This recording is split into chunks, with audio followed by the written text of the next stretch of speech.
1979년 미국에서 일어난 사고랑 1986년 소련에서 일어난 사고랑 2011년 일본에서 일어난 사고 사이에 어떤 공통점이 있을까요? 공통점이 없어요.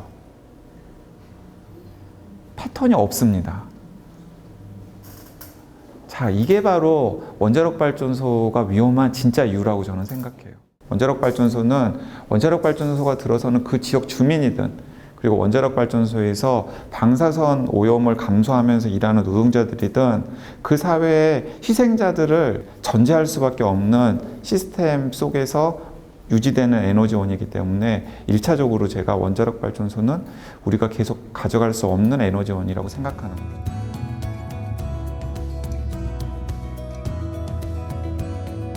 원자력 발전이 우리나라에서 생산하는 전기의 30% 정도를 차지하고 있기 때문에 많은 분들이 원자력 발전소를 줄이자고 하면은 당장 전기 없는 시대로 돌아갈 거냐라고 걱정들을 많이 하십니다. 그런데 원자력 발전소가 하나씩 사라질 때마다 줄어드는 만큼을 다른 에너지원으로 충당을 하면 됩니다. 얼른 떠오르는 것은 태양광 발전이에요.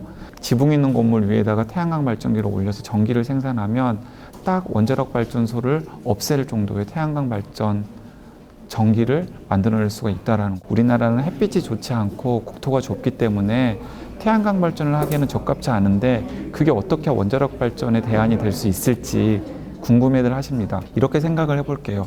자, 우리나라는 독일보다 위도가 훨씬 더 낮은 나라이기 때문에 전 세계에서 가장 많은 태양광 발전을 하고 있는 독일에 비해서 햇빛이 훨씬 더 좋습니다. 우리나라에 지붕 있는 건물이 차지하는 전 국토에서 차지하는 비중이 1.05% 정도 되는 것으로 알고 있습니다. 전 국토의 1.05%에 해당되는 지붕 있는 건물에 지붕을 활용하는 거니까 논이나 밭을 없앨 이유도 없고 산을 깎을 이유도 없죠. 자, 그럼 거기서 생산하는 태양광 발전의 양은 연간 생산하는 전기량의 35% 정도를 대체할 수 있는 정도의 양이 됩니다. 그 태양광 발전과 관련해서 또 많은 분들이 오해를 하시는 게 태양광 발전기를 설치하면 빛이 반사되어서 생활이 불편하다라는 이야기예요. 저는 그 얘기가 왜 나왔는지 도대체 이유를 알 수 없습니다. 인천공항 제2청사 지붕에 보면 태양광 발전기를 다닥다닥 붙여놨어요. 그러니까 전 세계 시설물 가운데 빛 반사에 가장 신경을 쓰고 주의를 기울여야 될 시설이 바로 비행기가 이착륙하는 공항입니다. 그런데 최신의 안전장치와 최신의 기술 공법이 들어간 인천공항 제2청사 지붕에 태양광 발전기를 설치할 수 있었던 이유가 뭘까요? 맞습니다. 태양광 발전기가 비행기가 이착륙하는데 방해가 될 만한 빛 반사 문제를 전혀 야기하지 않기 때문이죠. 제가 과학적으로 명확하게 확인을 해본 결과 흰색 벽보다도 태양광 발전기는 빛 반사율이 낮아요. 그럴 수밖에 없는 게 태양광 발전기 자체는 빛을 흡수해서 그 흡수한 빛을 이용해서 전기를 생산하는 장치이기 때문에 당연히 얼마나 빛을 흡수하는지가 가장 중요한 그 장치의 핵심 요소거든요. 그래서 그런 태양광 발전기가 빛을 반사하는 게 그렇게 큰 문제가 될 리가 없거니와 자, 제 이름을 걸고 말씀드리지만 가짜뉴스입니다. 가짜뉴스에 속지 마세요.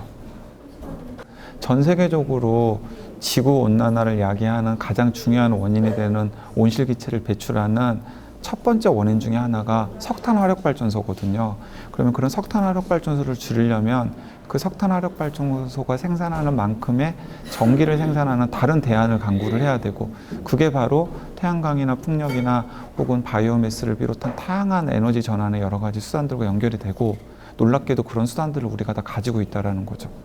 뭔가 새로운 과학기술을 연구해야 되는 문제라기보다는 뭔가 우리한테 이미 주어져 있는 기회들을 어떻게 선택을 해서 어떻게 활용할지에 대한 정치의 문제가 되고 공동체가 함께 고민하고 실천해야 될 문제가 되기 때문에 제가 계속해서 에너지 전환의 목소리를 높이는 것도 그 때문입니다.